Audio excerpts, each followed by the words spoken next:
In this video, I'm going to introduce the idea of functions in C, which work very similar to other functions in other programming languages. However, there's some small differences that are rather interesting to look at when we look at this concept. So let's start off by discussing a basic idea of functions. So a function is really going to be, as we have in this main function here, it's a block of code that executes when the function is actually called.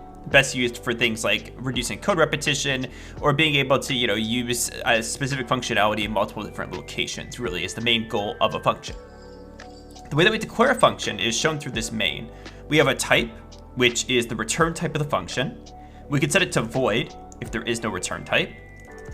And then we have the name of the function, which could be whatever you would like to name the function. And then you have the parameters of the function, so the things that we want to actually give to that function to be able to use. So for example, if I wanted to take a function that takes in two integer values, adds them together, and returns that result, here's what it would look like. We would have int, which is the return type. Then I would have add, and then I would have my two parameters, a and b, I'll call them. And then my return is going to be similar to the main return there. We're going to return, in this case, a plus b is what I want to return. Now, just to note, if I didn't want to return something, like I said before, you could set this to void. That indicates that there is no return. In this case, there is a return, which is an integer value. So we set this to int. Now, watch what happens if I try to call this function. Let's say that I want to say printf. And then I want to do something like %d. And then I want to print out the value of adding 2 and 3 together. I'd expect that to be 5, right? Let's take a look at what happens when I try to compile here. Do you see that I get a warning that says implicit declaration of function add? What's happening here is when we work in C, there's basically two different ways that we can work with functions. There's implicit and then there's an explicit declaration. And the idea is that when the compiler is looking at this file, basically it looks from top to bottom.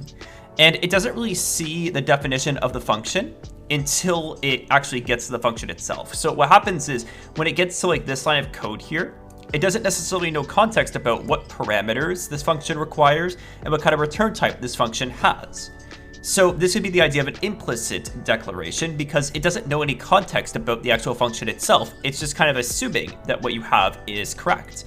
And you'll see that when you get this warning, the code still runs. So there's no problem with the code necessarily. It's just that C isn't able to check things like the types of the variables, what kind of variables are being passed in, this type of idea.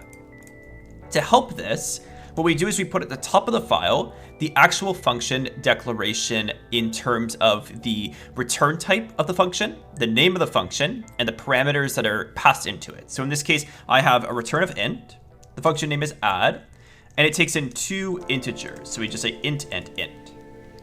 What this does is it gives the compiler context towards what this function requires. It knows that now that it returns an int, and it takes in two integers as arguments.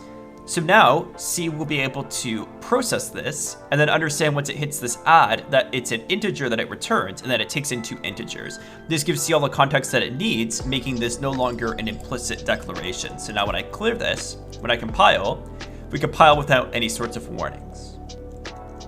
Now it's best to do this type of implicit declaration, or explicit declaration rather, because it's going to allow us to catch any sort of errors related to things like, if this, for instance, was set to say float instead of integer, now the compiler will actually see that and say, hey, this is supposed to be an integer, but it's formatted as a double, right? So it'll give us those types of compiler warnings and errors when we have that type of declaration set. So it's a lot better at scanning those types of errors when we have that declaration. So it's always recommended to do that.